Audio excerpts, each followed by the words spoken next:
All right, welcome back to episode 2 of Life Between the Sticks. Your host, Brandon, joined by the man, Cody Cropper. We are here with an update on the World Cup. Episode 1 is out, audio only. Had some video technology issues. That might have been my fault. I'm not sure. It's a learning curve. But we're at least back. I'm watching on my watch to make sure we're going. So if that's why you see me looking down, it's just to make sure that we've got this for YouTube. Yes, So yes. the YouTube people, welcome, Cody Cropper. Hey, how's it going? Just so you know, we are watching the Argentina-Mexico game in the background. So if there are any absurd reactions or facial expressions, you know exactly why. Yeah, again, as we joked earlier, peak Ochoa versus peak Messi here. This is true. This is true. I'm not sure which version we're going to get of both of them or neither of them. So we'll kind of see how that plays out. It's been fun. There's been nonstop games. I wake up to results. Then I try to work through the day with games being on. It's been a lot to juggle. Yeah. Obviously, we just had Thanksgiving in the U.S. I feel like I missed almost 2 full days of matches. Yeah. I don't think I watched a single game on Thanksgiving because of everything going on. But it is what it is. We know the results. It's okay. Yeah. Most people aren't able to watch every single game. This is true, especially when they're on at 4 and 5 a.m. So it makes it a little difficult. I'm sleeping. Central time. That's where I'm at. Yeah, so absolutely. We're going to go through the update of results, what has happened since our last episode. Then we're going to obviously talk about the U.S. versus England game. Again, you got a couple Americans. Yep. Practically a dual citizen here with your British This is true. British heritage. Citizenship. Yep. My Welsh heritage we're going to leave to the side for now. Yeah, it's not such a good one to be claiming right now. Well, it's good for my American heritage, or citizenship, I should say. So we'll obviously talk about U.S. England. We'll go through updated favorites because a lot has happened. Almost all the teams have played 2 games, so you pretty much know after 2 games where things stand. Yeah. And then we'll give some updates on some of the top goalkeeping performances. Again, in case you missed it, MLS goalkeeper, Division III goalkeeper, coach, but that's where we're looking for this. This is our lens, so we're always going to be watching the goalkeepers and seeing how the referees have done us an injustice. That is true. All right. Talking about injustices, that is a terrible tackle. Yeah, classic.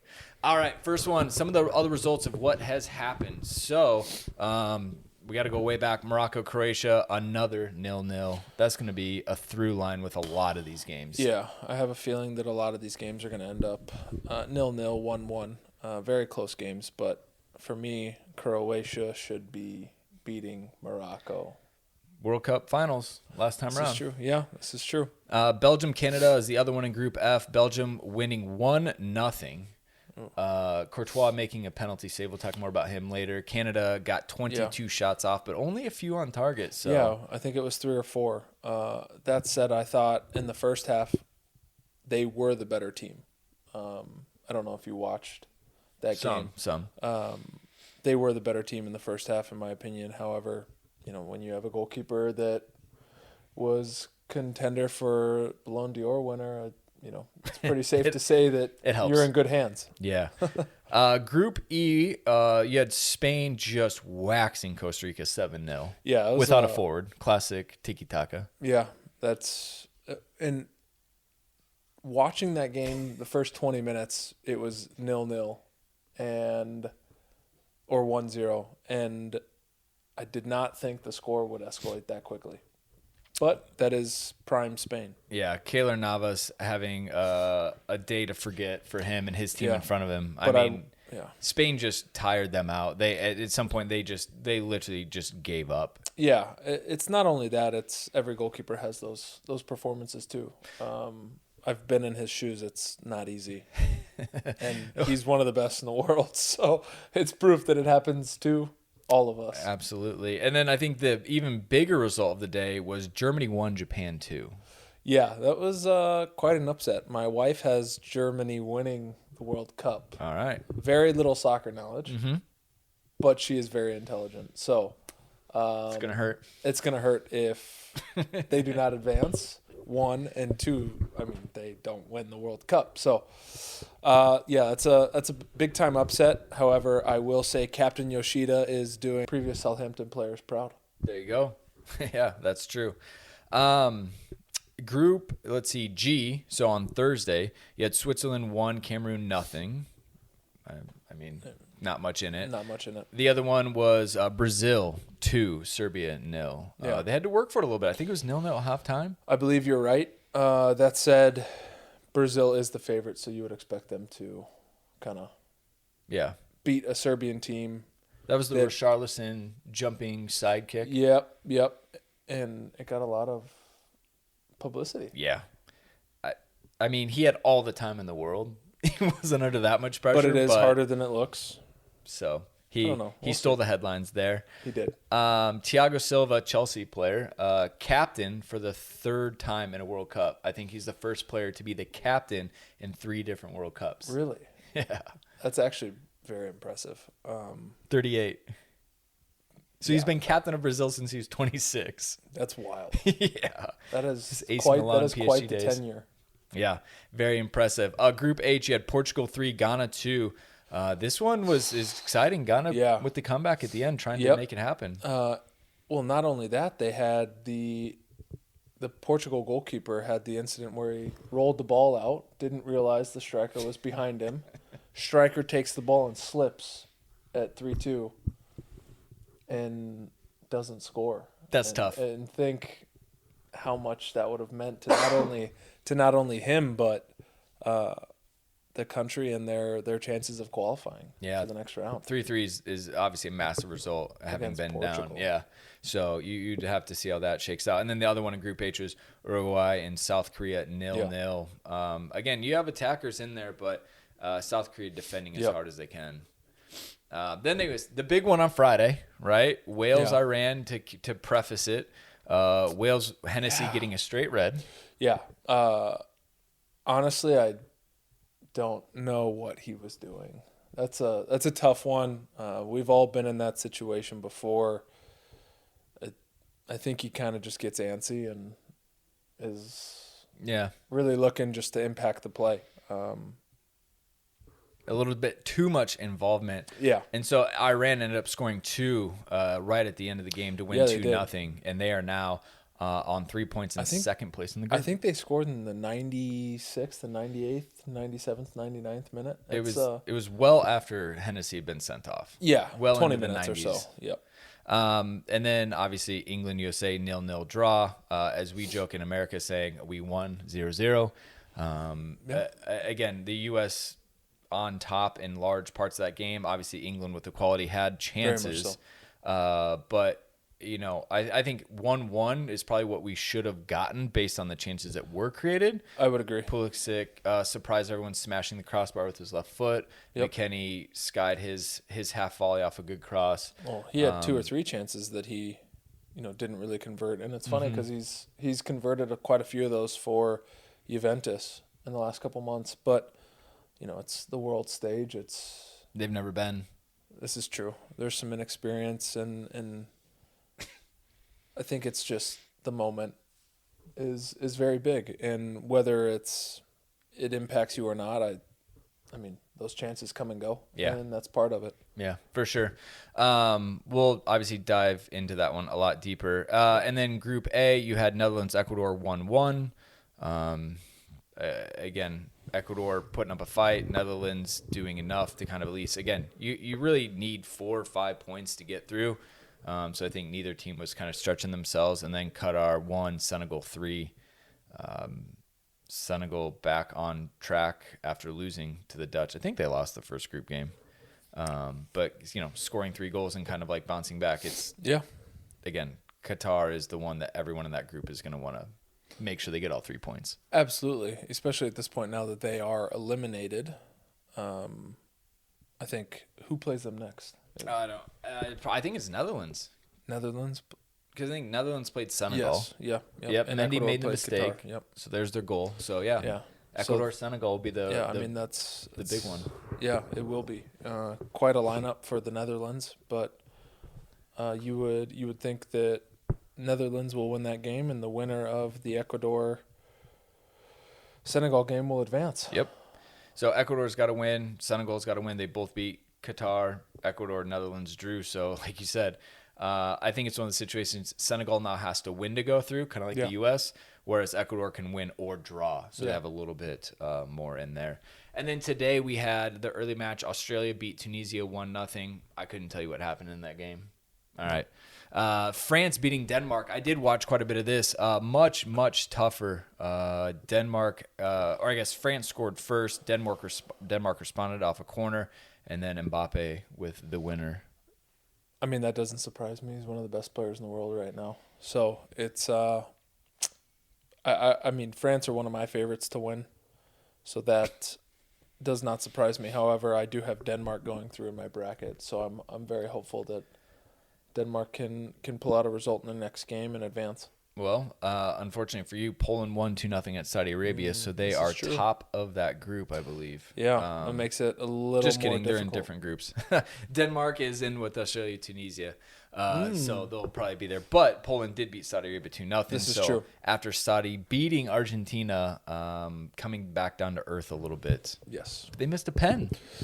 Szczesny saved it. Yeah, that's difficult to be in that position of beating Argentina, missing a penalty, losing 2-0. They're still in a good position, but they now need to beat or tie Mexico to have any chance of advancing. And it's not going to be an easy game. Yeah. Well, especially, obviously, Mexico, Argentina playing right now. So Yep. if this goes Argentina's way, which they 100% need all 3 points, Yes, they then do. Mexico will be far more motivated Yeah. in the last game. So anyways, a ton of matches going. That's what's happened a lot. I would say for me, out of these games, I think Spain, even showing up as big as they did, even though it's Costa Rica, I give them credit. Absolutely. But I think for me, kind of like the stars out of this are Brazil. They just took care of business. Yeah. They did what they had to do. They look good doing it. And Agreed. to me, they seem like the best team coming out of this round of matches. Agreed. I would certainly agree with that. They are the World Cup favorites, Brazil. So you would expect them to be winning their games. That said, did you see the injury to Neymar? Yeah, I mean, a bit of an ankle swelling, Yeah, that is a pretty nasty looking ankle, and hopefully he can get back for the group stages or the knockout rounds. What are you doing for an ankle like that? You draining it? Just ice and tape? Ice and taping. Let's go.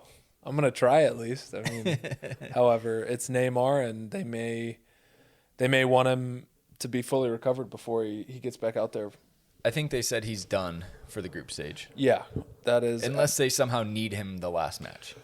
And I don't think they will. Winning against Serbia has really put them in a good position. So, yeah, because the other two teams in the group are Switzerland and Cameroon. I mean, again, without being disrespectful, Brazil should be able to go in there even without a Neymar. And who knows, that we'll get that cheeky little thing of, is Neymar good for team chemistry or not? Like, are they maybe better without him? Right. We might we might find that out pretty quickly. No doubting his talent. It's just maybe the chemistry and the cohesiveness that's there. All right. Anyways, let's roll on into the U.S.-England game. One of us was wearing a U.S. kit on Friday. One of us was wearing an England kit. That is true. So you want to talk about it? No, not. You're repping the Brits. I was. England, actually, to be specific, not England the British Empire. Yes, England to be specific. And I will say I was wearing an England jersey because I was born and raised watching and supporting England. And you have deep roots there. I do. My grandparents still live there. My family still lives there. Supporting one over the other is always difficult. But for this game, I was supporting England. And it was more or less because I went to a USA watch party. You wanted to be different. And I wanted to be the one person who was causing issues. This classic goalkeeper. Just you all get a run around. I'm good. I'm gonna stand back here and do my own thing. Yeah. So, all right. Even my wife was wearing an England jersey, and she is Irish, so that says even more about her. That's true. Yeah, that's good for you. I'd say actually in your security. Yeah, exactly. I would agree. All right. So starting lineup. Changed it again. It went with a 4-4-2 this time instead of a 4-3-3. I think it played a little bit different. I mean, this is saying that Pulisic was a left mid. I definitely he was playing as a false false 9 or a 10. I think that on the graphic we saw from the World Cup, it was so Turner in goal, obviously. Thoughts on red gloves with an orange kit? I mean, not great. Not a big fan of the red gloves and orange kit. It's just maybe I think that's his glove with Arsenal. West Coast. And Arsenal. Right. So a little bit superstitious there? Maybe.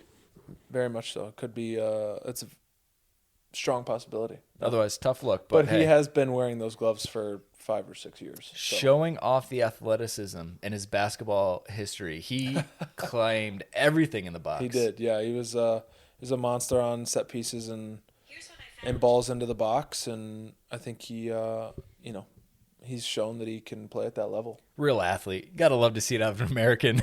Yeah.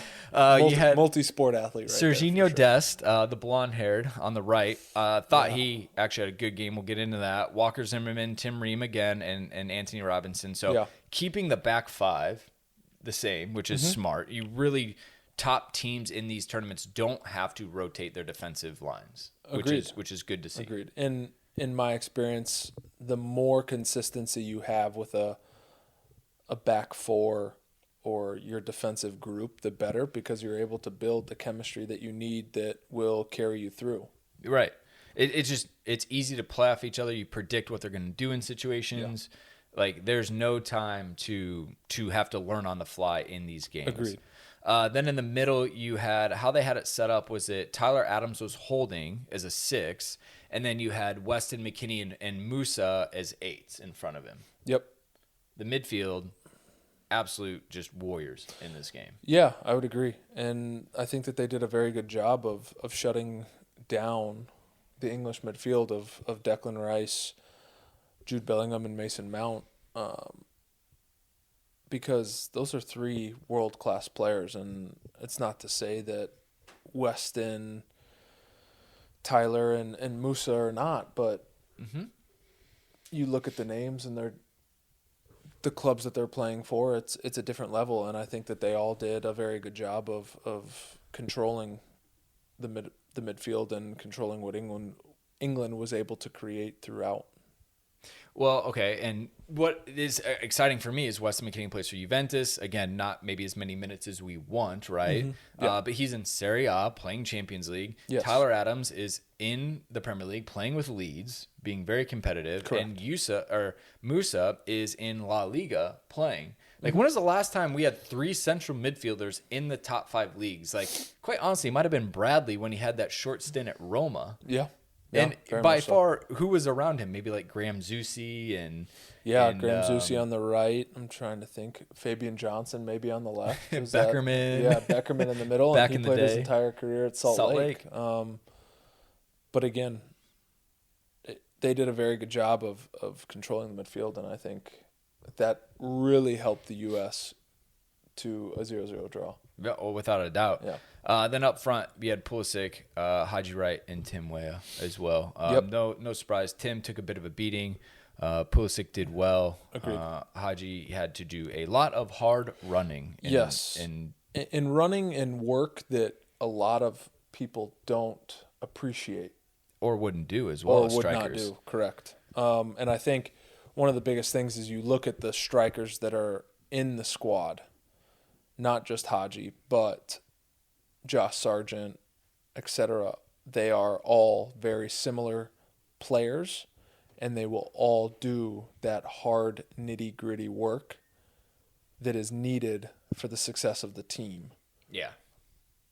That has to be the core of an American team in an international tournament. Because if we're still not good enough technically, and maybe even like kind of those above and beyond skill sets, like Christian has it, but like until we're there, we need to not take any shortcuts and like run the miles that need to be run during a game to make sure that, if you don't track back one time, the teams you're playing, that could be it. That's the difference. Absolutely. You have to be able to outwork your opponents when you're not going to be as talented. And I think the American team right now, yes, they're very talented, but they also all work extremely hard. So on the other side, you had Pickford in goal, Trippier right back, Stones, Maguire center backs, Luke Shaw left back again, unchanged from them. Bellingham, Rice holding mids, again unchanged. Saka, Mount, Sterling with a Kane up top. Copy paste for England. Again, no changes.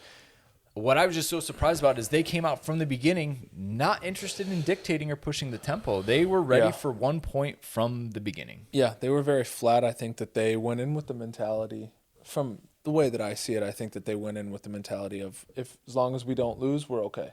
What do you make of that? I mean, they waxed Iran. They have great players. You're coming against the U.S., who hasn't been there in 8 years. They made it to the semifinals of the last World Cup, had a good run in the Euros, won the UEFA Nations League or whatever it was, I think. No, they were relegated. No, whatever. They were relegated this year, which was very disappointing. Maybe it was the previous. Anyways, my point being that, look at all of those names. You would think that they could impose themselves on the U.S. Do you think it was playing the tournament? They know they get a point. They have to play Wales at the end. They lucked out. I guess they knew going into that the Wales had lost. They're probably going to have a dejected Wales team to just wall up in the last game. I think they go into it knowing the result of the Wales game, but also playing the tournament. I think Gareth Southgate would have known that a point was okay. They can walk away with that and be happy and in a good position. However, from a fan's perspective, I think that you always want to see a team go out and kind of roll the ball and put the pressure on. And even if you're a U.S. fan playing England or an England fan playing the U.S., you want to turn this TV on and see England kind of test other teams. And they have the ability to do that. And I think a lot of people who would have watched that game yesterday were very disappointed with the 0-0 draw. The British media are not happy. 1 iota. To your point, seeing Wales lose means that this now is the hardest game they're going to play in group play. Absolutely. So to your point, you don't have to worry about yellow cards. No, I don't think they had any against Iran. Nope. So these are some things you have to manage, right? Because Weston was on a caution. That's definitely a reason why he came off. I think Des was also on a caution, but he ran himself into the ground. He earned that sub.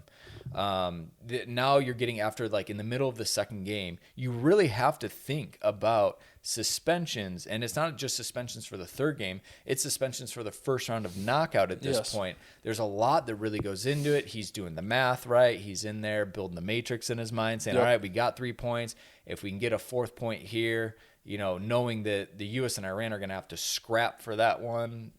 And knowing that Wales are essentially out. It's just, there's so much data that you have to kind of take into effect and things like that. Absolutely. It just, and he's probably trying to keep his squad as fresh as possible. I'm just coming into it trying to solve it, but watching it at Brits Pub in Minneapolis, we felt good. We got to halftime. We were and I looked at Dana and Chad and I was like, uh-oh. They're like, what? I'm like, we have hope.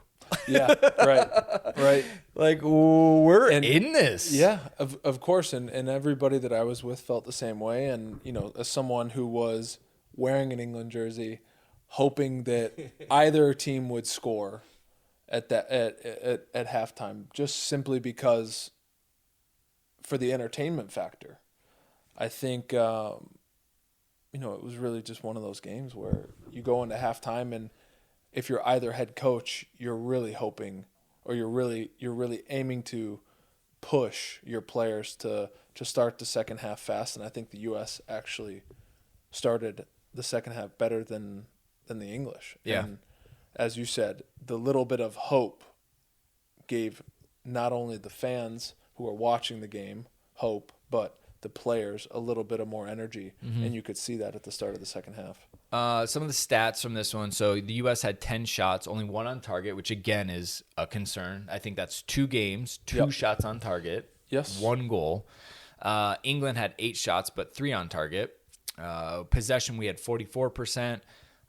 Passes, just to give you an idea on the balance, they had 541. U.S. had 422, so not terribly off.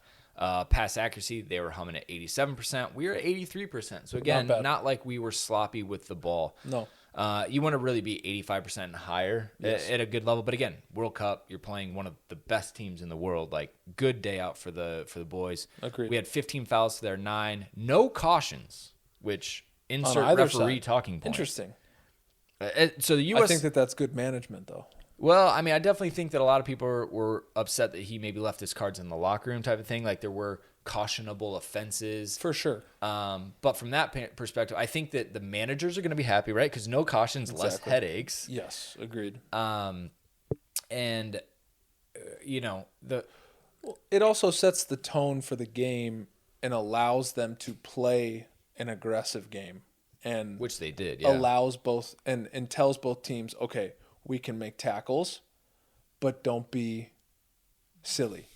Don't be over aggressive. Don't put yourself in a situation to potentially be suspended for the next round. The referee's going to let the game go and let the game flow. So just be smart.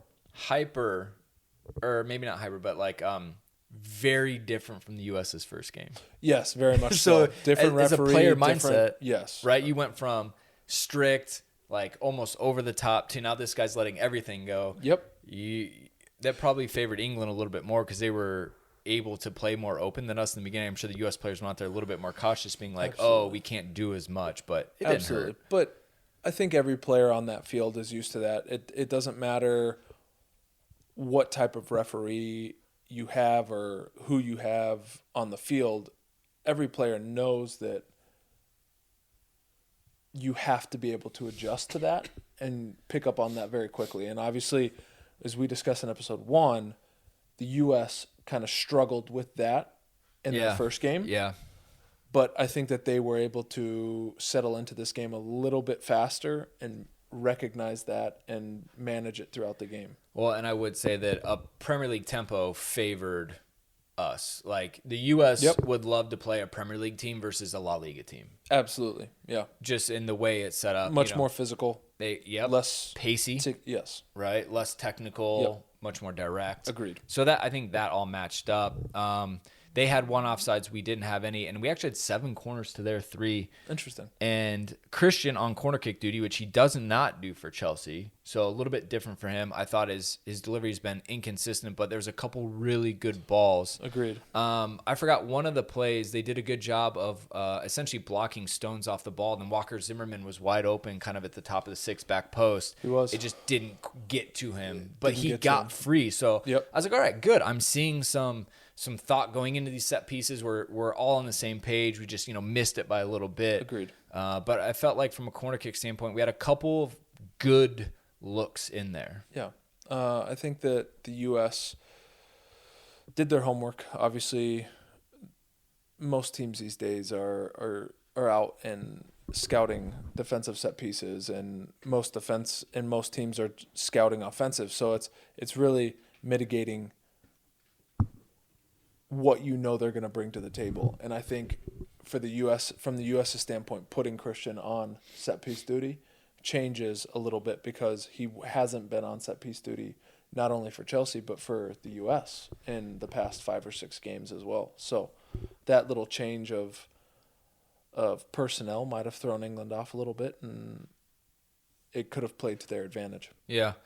I'm just trying to think, who else, because Weah's got some good height, Tyler's a decent body. Musa, same thing. McKennie, they're probably protecting around the box. For sure. Robinson has good height to him. Agreed. Tim Ream, Zimmerman. Like, you can go put, four guys in the box, like, crashing for the header with a few to protect it. And then, obviously, you're one man back for outlet. Absolutely. To your point, kind of by default, it becomes Christian, hey, you know what? It's just best if you take this. Agreed. And I think he's grown into it. Yeah. So you get into it. A huge talking point from other match was no Gio Reyna, right? Put in Jordan Morris essentially over him for his reasons. We get to see Gio. Brendan Aronson comes on, looks good. He came on for Weston. Shaq Moore came on to give Sergiño Dest a break. Which was very interesting, in my opinion, after having subbed DeAndre on in the last game. So, yeah, what do you make of that? I don't know. I don't know if maybe DeAndre did something wrong or it was just a preference of player personnel versus England. Mm-hmm. I'm not too sure. With that said, I think DeAndre gives you a little bit more going forward when you're chasing the game, especially because he's played at that level against a lot of these players before during his time at Tottenham and Newcastle. So, in my opinion, I would have put DeAndre on the field.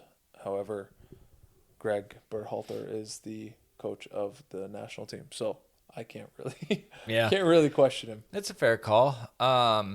Josh Sargent went up top. Yep. He went in for, I think, Haji, Gio for Reyna, or sorry, Gio for Weah. And so you got essentially Christian, Reyna, and who did I say was the other one? Sargent up top, which I thought was good because it continued to allow us to apply pressure from the top and not let England come in. Sometimes teams will put in like center backs or more defenders in the midfield just to clog it up, but the problem is you're still letting service come in. You're still letting balls come in. Well, it's inviting pressure. It's inviting them to put the ball down your throat, and you really have to defend at that point. Yeah. So I as far as the changes, that was good. You look on the other side. We actually cheered in the pub when Jordan Henderson came on. We thought that was great for us. Well, as a Liverpool fan, I feel very disrespected, but I can see as from a U.S. standpoint, I can understand that.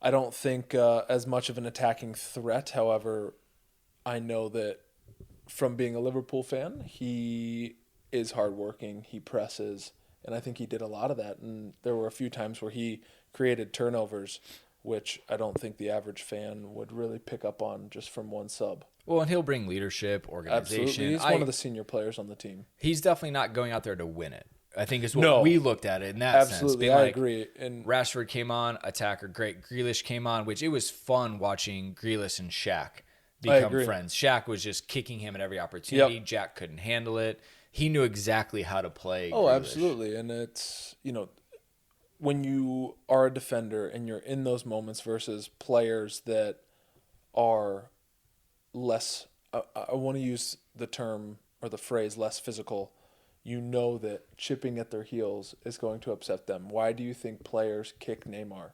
Because it eats away at his mentality and his ability to get over and impact the play. And then he rainbow flicks over your head. That's the thing. Phil Foden didn't come on again. All right, he didn't come on in this one. I mean, other than that, though, I think Rashford and Grealish are definitely your two attackers. Yeah. I mean, it's how it played out. I think, we ended up looking about as good as we could have the way that it all shook out, I think. Agreed. I think the U.S. gets out of there with a solid point. I think maybe I think maybe the U.S. looks back at that game and thinks and is a little disappointed that they were not able to get 3 points. But with that said, the English were very content sitting back, dictating the game for different phases and getting out of that game with 1 point. So this is how I look at it. The U.S. are going to be happy. They're going to look at it as a moral victory. They'll take their point. They're still going to be more upset about Wales. That should have been handled better. The English inside their camp are going to say, you know what, we're good. We got the point that we needed. Absolutely. No injuries. Harry Kane, he had his ankle issue. Yep. They're buying time. No more cautions. They can go into this last match against Wales and do whatever they need to. Yeah. So I think that inside them, everybody walked away happy, but for very different reasons. Agreed. I think England puts themselves in a very good position to walk through the final game and be in a good position at the end of it. And I think the U.S. with the result versus Wales is a little disappointed now looking back on the England game, because I think that at times they were the better team. And they caused England more issues than I think England thought they would. Oh, yeah. But now they are in a much more difficult situation than I think they thought they would be in after the first 2 games. Yeah. Because going into Iran, it is a must-win game. Didn't see that coming. No. But that's why. And it will be a difficult game because Iran knows that they can play for a point in advance. Yeah. Oh, exactly. They now have the upper hand. Yep. We all thought that it's going to be, and we said this, who's going to beat Wales by more? Nope, it's who's going to beat Iran by more. Now it turns out who's going to beat Wales by more. Yep, That's exactly. It did not see that coming. Yeah, the fact that the U.S. tied is not good for tied both games is not favorable. But you are always going to have to win one. When you go into these tournaments, like the odds, and it's happened a couple of times, I think, but like you can't really get through on 3 points. No, you need it's very difficult to win. And so the U.S. always knew at the beginning of this tournament, you had to pick up a win. Look, they haven't lost yet, so that's great. But now you need to go put, the ball in the back of the net, potentially 2 times. Agreed. So and it's going to be very difficult having only scored 1 goal in your first 2 games. Well, and the other thing is, let's see what Berhalter does to line up a team that has to go win and not lose. Yeah, well, and how Iran adjusts to that because they know that will be coming. Are they going to sit back, defend, and hit the U.S. on the counter, or are they going to go out and play the game, the style of game that they've been playing the last 2 games? The good old 4-4-1-1 from Iran. Yes. Don't see that changing. So essentially a 4-5-1 for them. Agreed. Look to hit people on the break. So like Cody said, England are at top of the group on 4 points. Iran in second on 3 points. The U.S. in third on 2 points. And Wales in fourth on 1 point. Now here's, again, you always played a goal difference, right? Yep. Doesn't matter in this situation. No, it does not. Iran's at -2. We're at 0. But there's no world can we tie them on points and then go through on goal difference. Nope. So, again, they can win or draw and go on. Yep. We have to win to go on. Absolutely. So, Wales are absolutely out of it. They don't I guess the funny thing is that if Wales did win, they would also be on 4 points and they would have head-to-head with England. I don't know where head-to-head and goal difference come in because there are 6 goals between them.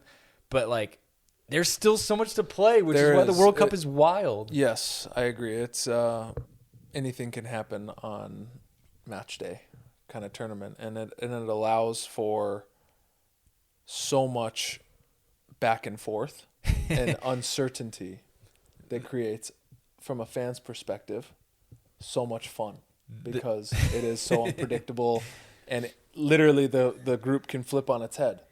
Well, there's a real situation where England are on 4 points, Wales are on 4 points, and Iran are on 4 points. If Iran and the U.S. draw and Wales beats England, there's going to be a lot of upset people over the technicality of why they're not advancing. 100%. That's why, look, you got to win. Just take care of business. Yep. Don't leave it up to the Agreed. rules. Yep. All right. Enough with that. The big change really that's happening is who are considered favorites after the games that we've had.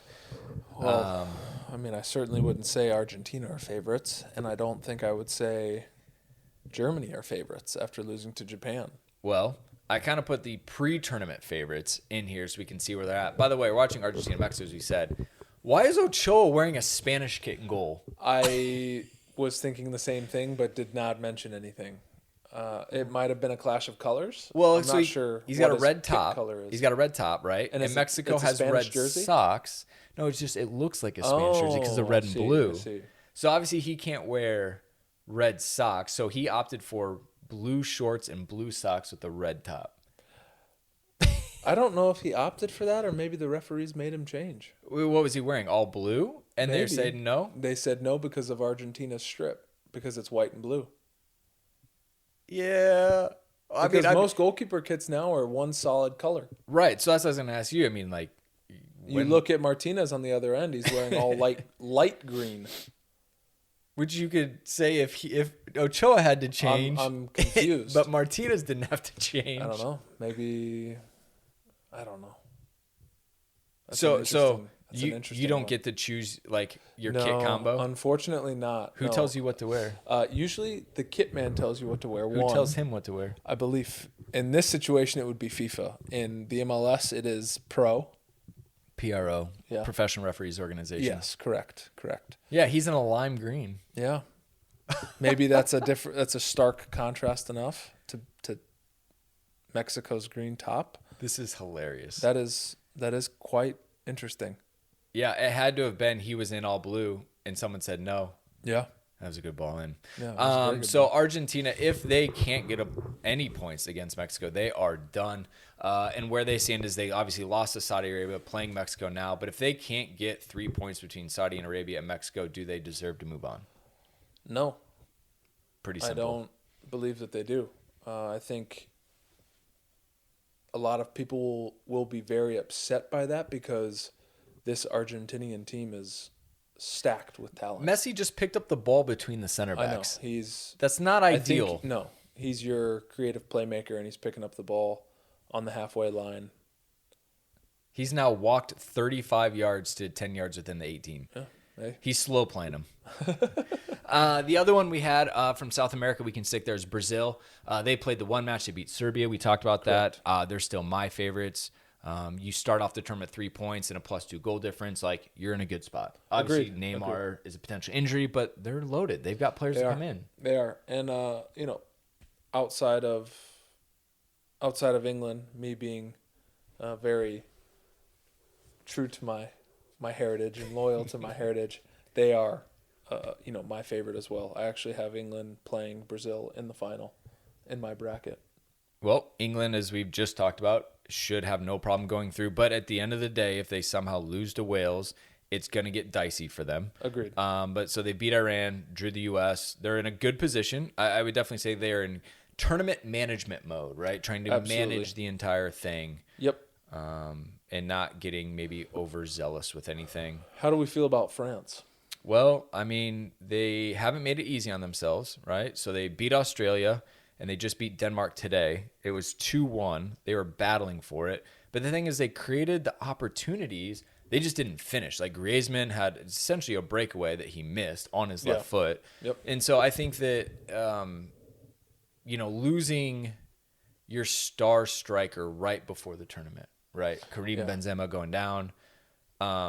All I would say, though, is him and Giroud are quite similar in play style. Giroud loves a link-up as well. Agreed. And they both can score off their head. So I don't think it was like the most disastrous player to lose in that sense. But then they also lost Luka Hernandez. First game with ACL. Yeah.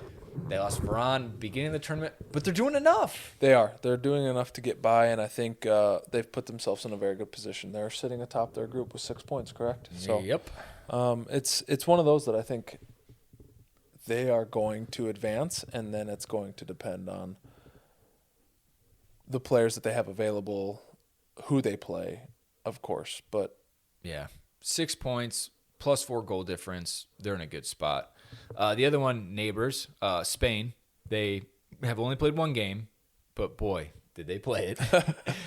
They have 3 points, top of the group over Japan, +7 goal difference. That's probably going to help. But again, they have Japan and Germany in their group as well. Yeah. But from a favorite standpoint, I think, they've struggled a little bit in the past few tournaments. They have. They haven't been the same Spain that you and I would have grown up knowing. Oh, yeah. Yeah, the 8 years of nonstop dominance, or maybe even more. That said, the rest of that group is kind of flipped on its head in terms of what people would have predicted, with Japan being over Germany right now. Which is another favorite that at this point you have a lot of questions. They've only played the one game, right? They have to step up and play Spain and Costa Rica. Obviously, I don't know who they play next, but if it's Costa Rica and they go, smack them as well, gives them a little bit of confidence going into the Spain game. Absolutely. Yeah. And hopefully Spain can get their 6 points and not need that last one. Agreed. Again, tournament management is just crazy how this all kind of falls out. And then the last one we had was Belgium. It is their golden generation. They're top of the group. They've only played the one game. They beat Canada, like I said, 1-0. Not overly convincingly, but sometimes all you got to do is get through and see what happens. And there's the goal. And who was it? Scores it? Yep. Messi, a little bit of a deflection over Ochoa. He tucked that in. Yeah, deflection, just inside though. the post. I think it was a deflection. He planned that. Oh, he planned that, huh? And my wife is actually watching the game upstairs, and all I can hear is... I think she's listening to it in Spanish, too. She might be. Smart. I'm not sure. So Messi has broken the deadlock. They're up 1-0 in the 64th minute. Yes. Doing enough. Doing enough. And if they get this result, that is obviously very good for their... chances. Agreed. Yeah, they need the 3 points. Need 3 points. Gotta love Messi. But yeah, anyways, it's Belgium's golden generation. This is kind of their last chance. Hazard's doing all right with his fitness. You got Courtois, Kevin De Bruyne. Lukaku's injured, so they're playing without him right now. It's difficult. Michy Batshuayi is playing, who's in Turkey on loan from Chelsea because we haven't let him go. That looked pretty clean to me, Cody. He megged 2 defenders. Oh, well. Tucked it in. That is, yeah. No deflection. Man. Ochoa covered well, too. Yeah, it's right in the corner. Anyways, let's talk about Courtois' penalty save. Yeah. So a lot of the goalkeepers, we've seen this. So I've got Szczesny's pulled up here, so we're looking at it now.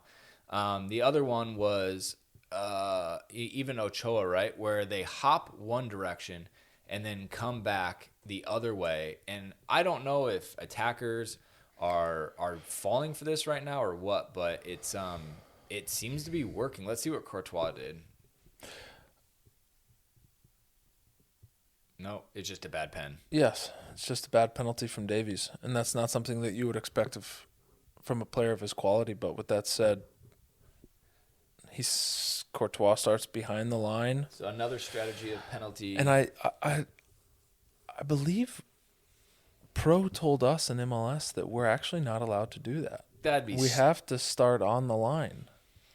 Look, but I could be mistaken. An anti-goalkeeper agenda. So Courtois takes one step forward, so he's got because it's less entertainment if they don't one score. foot behind the line and 1 foot in front of the line. Yeah,